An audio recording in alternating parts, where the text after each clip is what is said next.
There are footballers who play for the spotlight, and then there's Erling Haaland, a player who seems to live for one thing: scoring goals. Since arriving at Manchester City, he's made it look almost effortless. Some players need to be in rhythm to perform. Haaland is rhythm itself. His entire game revolves around timing, anticipation, and instinct, things you can't really teach. But now, there's a different conversation happening. Fans aren't just amazed by the goals anymore. They're noticing how he's adapting, maturing, and finding new ways to stay dangerous even when teams try to shut him down. This story isn't about where Haaland came from or what he did before City. It's about what he's doing right now, how he's fitting into Guardiola's system, how he's lifting the team even when they struggle, and how somehow he keeps breaking records while still looking like he has another level to reach. When Haaland signed for Manchester City in the summer of 2022, the football world held its breath. There were questions everywhere. Would Pep Guardiola, known for fluid, false nine systems, really adapt to a traditional number 9? Would City change their style to suit Haaland, or would Haaland have to change to fit City? In terms of front of goal, he's best in the world. But for his general play, for such a player, it is so poor. Not just today, I think he has to improve that. He's almost like a League Two player. But he's come from a league in Borussia Dortmund where it's a counter-attacking league and it's end-to-end, and you see that blistering pace that he's got. We don't see it. And he may have actually picked the wrong club. The answer came quickly, in goals. In his first few Premier League matches, he made it look like a training session. 2 hat-tricks within his first month, goals from headers, penalties, and even tap-ins that somehow looked ruthless. By the end of the season, he had 36 goals in the Premier League, breaking a record that had stood for nearly 30 years. In all competitions, he scored over 50. But it wasn't just the numbers that mattered, it was the timing. Whenever City needed a goal, he delivered. Against Arsenal in the title race, against Bayern Munich in Europe, against Manchester United in the derby, Haaland always showed up. He became the final piece of a team that already had everything except a pure striker.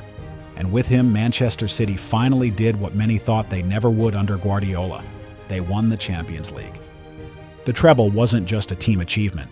It was a statement that City had evolved, and Haaland was the symbol of that evolution. Most players hit incredible form once, then fade. Haaland's mindset doesn't allow that. He approaches every game like it's his first, with the same hunger. You rarely see him show emotion, good or bad. He doesn't crave the attention that comes with fame. He craves improvement. Pep Guardiola has said many times that Haaland is addicted to scoring. It's not arrogance, it's focus. He studies defenders, watches his own movements, and perfects his positioning. You can't coach what Haaland does in the box. His anticipation is like a sixth sense.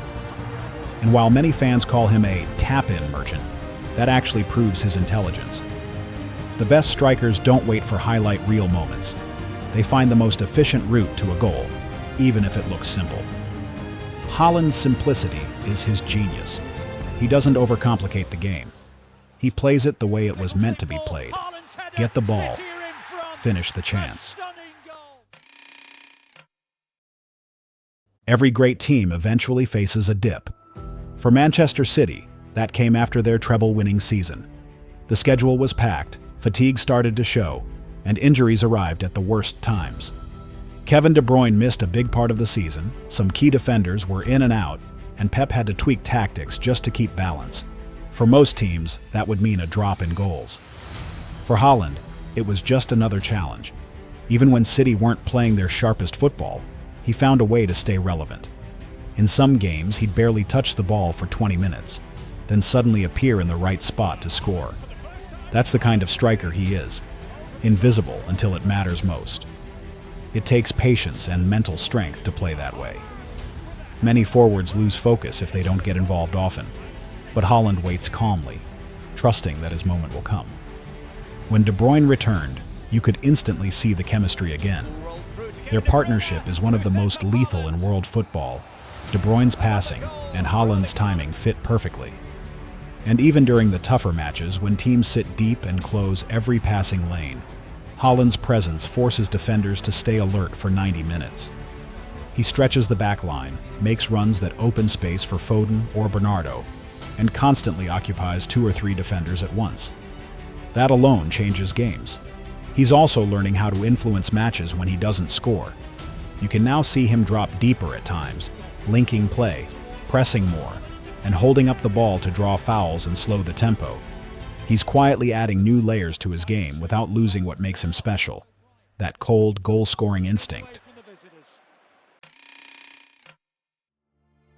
It's easy to lose track of Haaland's numbers because there's always a new milestone around the corner. Fastest to 50 Premier League goals, youngest to reach 40 in the Champions League. More hat tricks than most players get in their entire careers, all before turning 25. But numbers alone don't explain the full picture. What makes Haaland different is how predictable yet unstoppable he is. Everyone in the stadium knows what he's going to do, yet no one can prevent it. His runs between defenders are so well timed that one lapse in concentration is enough for him to score, and that forces opponents to change how they play. Fullbacks don't push forward as much, center backs stay deeper, and midfielders spend more time tracking him than attacking. Haaland's presence bends the game around him. It gives Manchester City control before they even touch the ball. Some critics still label him a system player, suggesting that City's creativity makes it easy for him. But if that were true, every striker who played under Guardiola would have done the same, and none of them did. Haaland's efficiency, movement, and finishing have taken City's system to a new level. He hasn't just benefited from the system, he's changed how it works. It's easy to forget that Haaland is still young. He's already achieved what most strikers dream of, yet his game keeps developing. Each season, he adds something new. He's stronger in hold-up play now, more patient with his runs, and better at understanding when to drop deep or stay central. You can see Guardiola's influence in the small details, how Haaland positions himself between defenders, how he presses with intelligence rather than pure energy, and how he connects passes in tight spaces. A few years ago, he might have forced every run. Now he picks his moments. That calmness comes from maturity and trust in his own instincts. Off the pitch, his discipline sets him apart.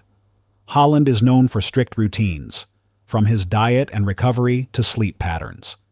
He treats his body like an athlete built for longevity. That's why he rarely burns out despite playing so many high-intensity matches. It's not luck. Back into possession. Guardiola down the channel looking for Haaland. Haaland gets the better of Ayer, powers his way through, hits a shot in the net! It's preparation. The scary part? He's not even in his physical prime yet. Most strikers hit their peak between 27 and 30.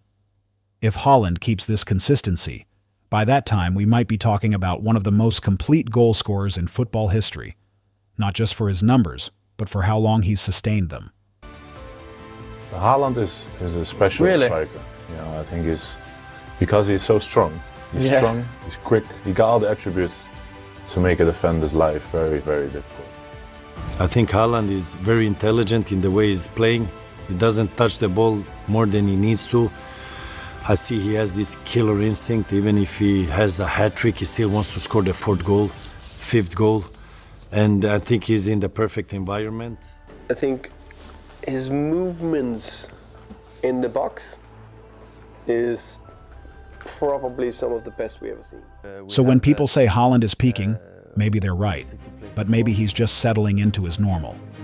He's built a level of consistency that most players never reach, and he's doing it without the noise that usually follows stars of his size. He's not chasing headlines or fame. He's chasing improvement. You can see it in how he talks about the game. Short, calm, and focused. He doesn't promise anything. He just delivers. That's what makes him stand out in modern football, where every player is expected to be a personality as well as a performer. Haaland's story isn't about drama. It's about simplicity done perfectly. He shows that greatness doesn't always come with flair or speeches. Sometimes it's just about showing up every week and doing your job better than anyone else. And as long as he keeps that mentality, Manchester City will always have an edge, and the football world will keep asking the same question. If this isn't Haaland's peak yet, what will it look like when he gets there?